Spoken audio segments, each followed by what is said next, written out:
ternyata bahaya banget ya. Nah dok, tadi leptospirosis, bener nggak dok namanya? Bener. Nah itu tepat ya.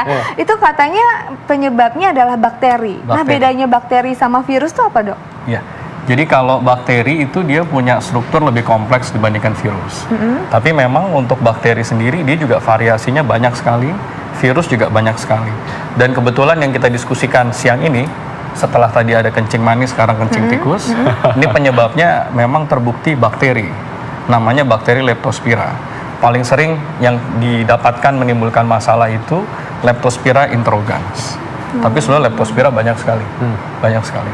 Sebenarnya orang bisa terkena sakit kencing tikus atau leptospirosis tadi itu kenapa sih dok? Apakah emang lagi terkena air yang tercemar gitu dok atau gimana?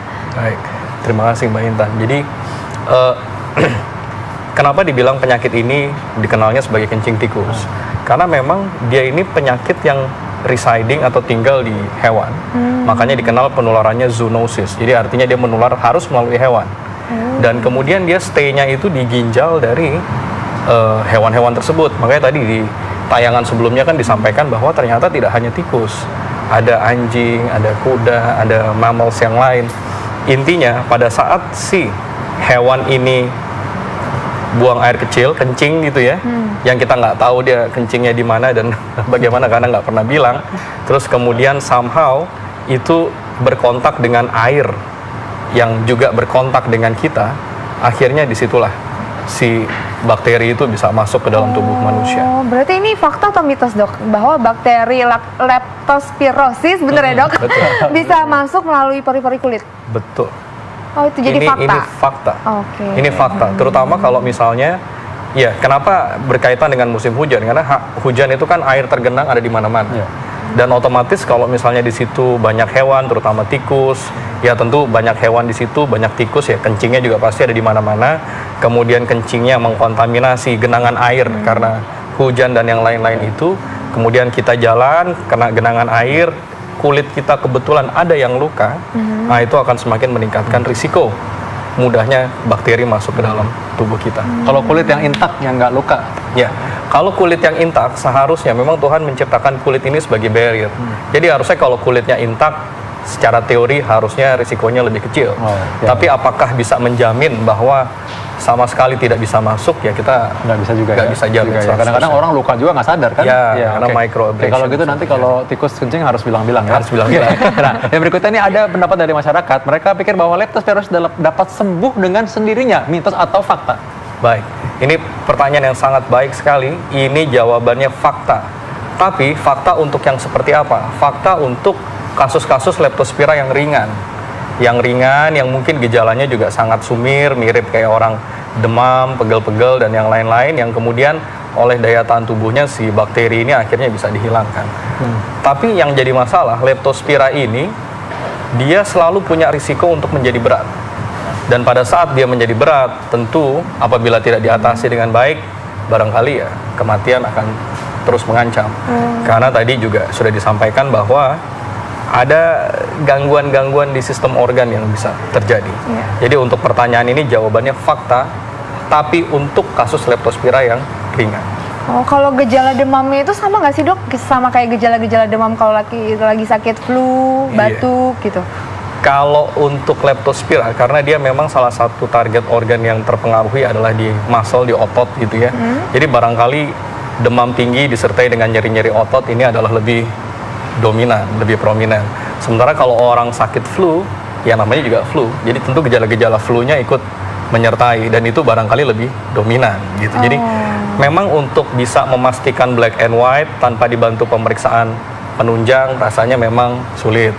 Oleh karena itu di sini pentingnya kewaspadaan dari masyarakat, terutama pada saat sekarang musimnya lagi seperti ini, demamnya juga tinggi, apalagi demamnya juga disertai dengan nyeri-nyeri otot yang hebat, apalagi kalau tiba-tiba kebetulan ini pasiennya dapat kasusnya berat sampai penurunan kesadaran, sampai kencingnya berkurang.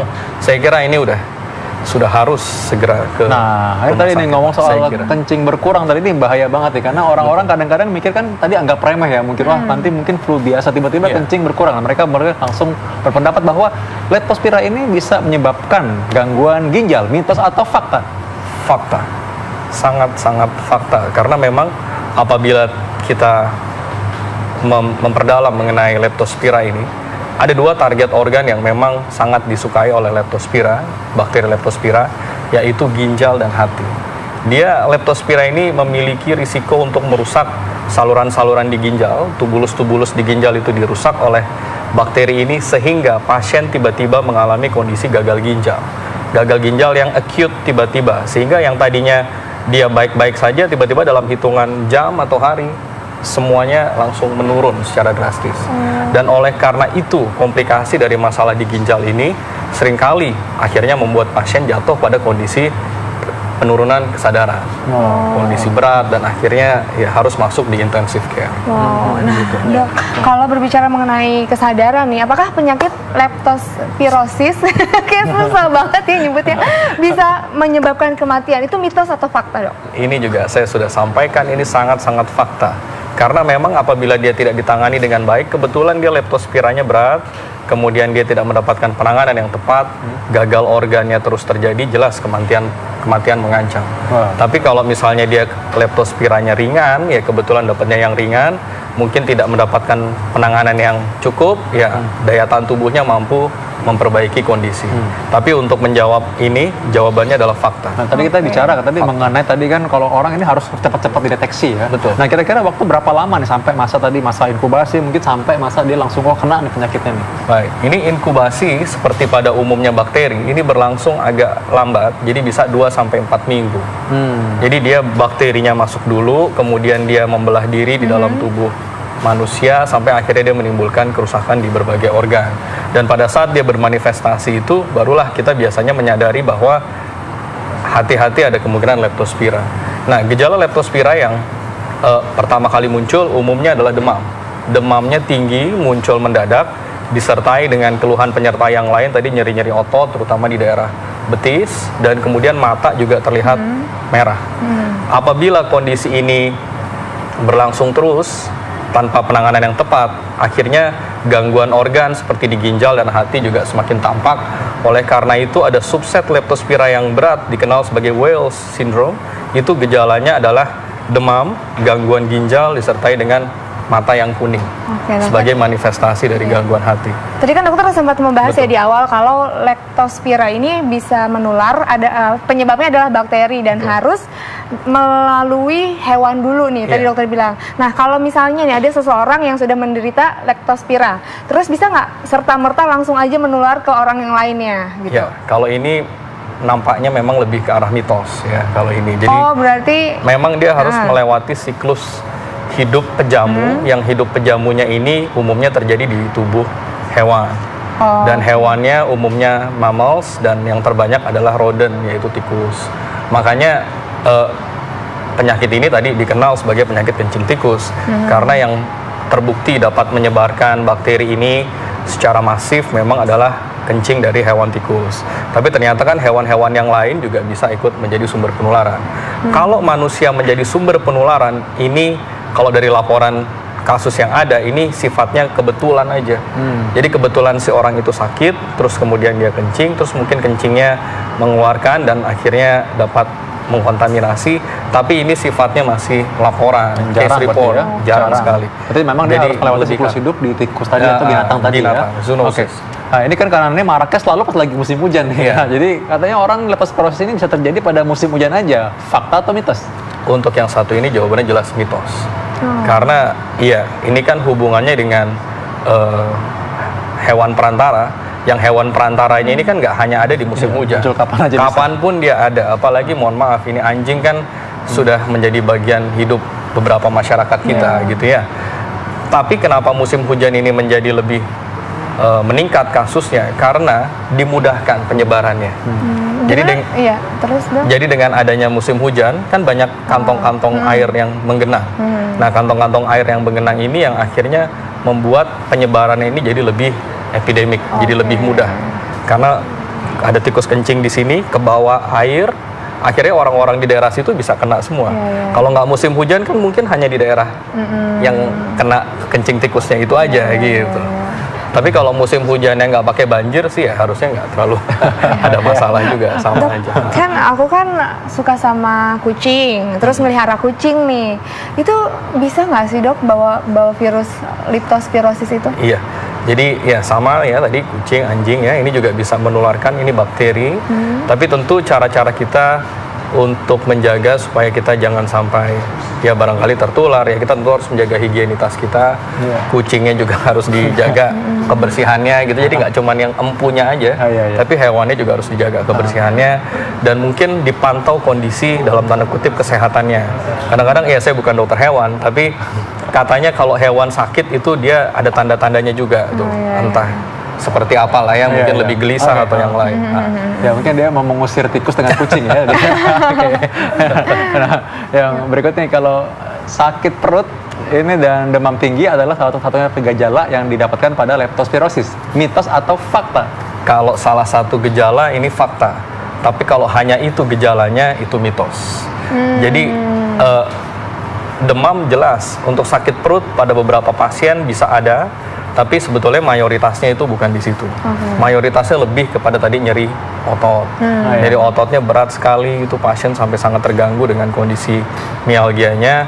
Dan kemudian yang seringkali dikeluhkan berikutnya mata merah, dan kalau sudah tambah berat tadi jadi kuning malah matanya. Nah ini tadi ya karena mirip dengan gejala lain, kadang-kadang orang mungkin kelewatan. Betul. Kenapa apalagi sekarang mungkin ada banyak bencana, ada beberapa relawan kita masuk ke daerah-daerah kampung-kampung mungkin atau daerah bencana, nggak sadar kan, kena mungkin terpapar, mungkin dan akhirnya ketika 4 minggu kemudian baru muncul gejalanya, lupa pernah sana apa enggak.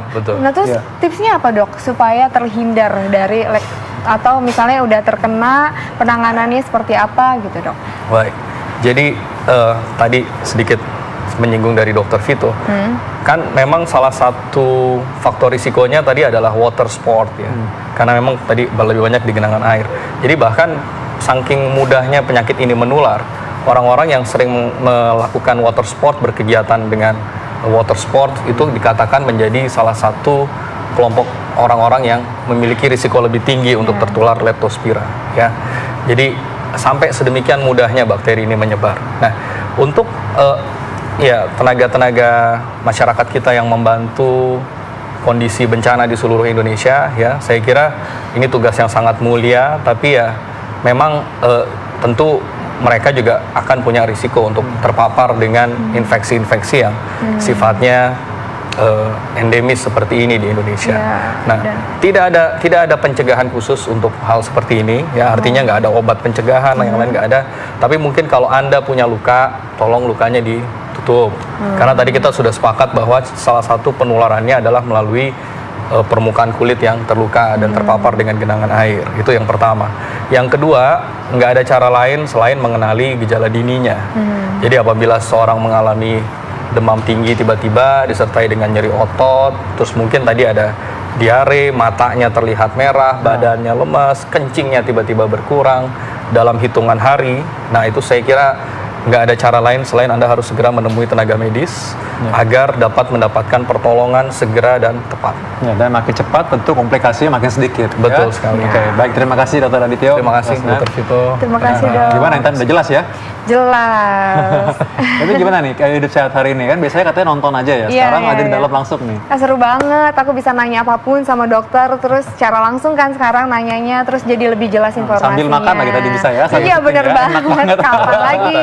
Oke, udah kalau gitu nanti Intan karena udah senang ada di sini akan hadir terus bersama kami. Kita akan kembali tiap Senin sampai Jumat pukul 13 sampai pukul 14, dan kalau terlambat menyaksikan sebenarnya bisa menyaksikan juga di laman fifa.co.id. Oke, saya Dr. Vito Damai pamit undur diri, dan rekan saya Intan Somadina. Indonesia, ayo hidup sehat. Sehat. Terima kasih.